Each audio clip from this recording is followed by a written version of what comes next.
L'autorité supérieure de contrôle d'État et de lutte contre la corruption est au rapport de la présidence du Faso à l'Assemblée nationale en passant par la primature. Les résultats de l'audit présentent des pertes qui se chiffrent à des milliards de francs CFA. La commande publique, les comptes de dépôt, les frais de mission et le carburant, entre autres, n'ont pas échappé au contrôle. Adama Guiti, Nyar Kiteda.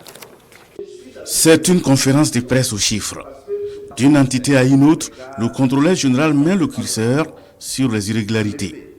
De la commande publique aux rétributions servies en passant par les comptes de dépôt, la gestion du carburant, les frais d'émission, le rapport fait remarquer que la présidente du Faso a fait preuve d'insuffisance. L'incidence totale des irrégularités constatées dans le rapport de contrôle de la gestion financière et comptable de la présidente du Faso est de 695 737 022 est imputable à 72 agents publics.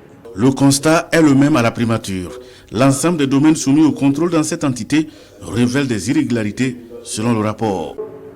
De la commande publique, le rapport a constaté des fractionnements de marchés dont l'objectif est de soustraire ces marchés aux règles qui leur sont normalement applicables. Le total de ces fractionnements de marché s'élève à 334 996 722 francs. D'autres irrégularités ont été constatées et elles ont toutes eu des incidences financières. Le deuxième groupe d'irrégularités provient de la gestion du compte fonds spéciaux, communément appelé fonds secret. Le total de l'incidence financière est de 1 877 517 517 700 et imputable à des agents publics. Dans la rubrique contrôle de la régie d'avance, le rapport ressort des pertes financières évaluées à 4 275 000 et imputable à 2 agents publics. Au titre de la primature, les irrégularités ont été à l'origine d'une incidence financière à hauteur de 1 953 030 088 francs et imputable à plusieurs agents publics. L'autre entité contrôlée, l'Assemblée nationale couvrant la période 2018-2021.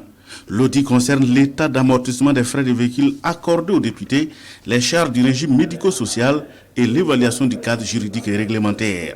Nous avons constaté des surfacturations de 379 377 630 francs.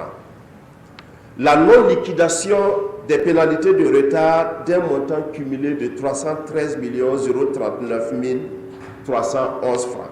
Des dépenses effectuées sur décision de déblocage non justifiée pour un montant total de 1 390 489 248 francs. Le montant total de l'incidence financière de ces irrégularités constatées dans le rapport de contrôle de l'Assemblée nationale est de 13 616 028 639. Les rapports sur la gestion de la présidence du Faso et de la primature concernent la période 2020-2021. L'ASE, LC invite l'ensemble des populations à s'y mettre pour trouver une solution à la malgouvernance au Burkina. En attendant, les présents rapports sont transmis à la Cour des comptes.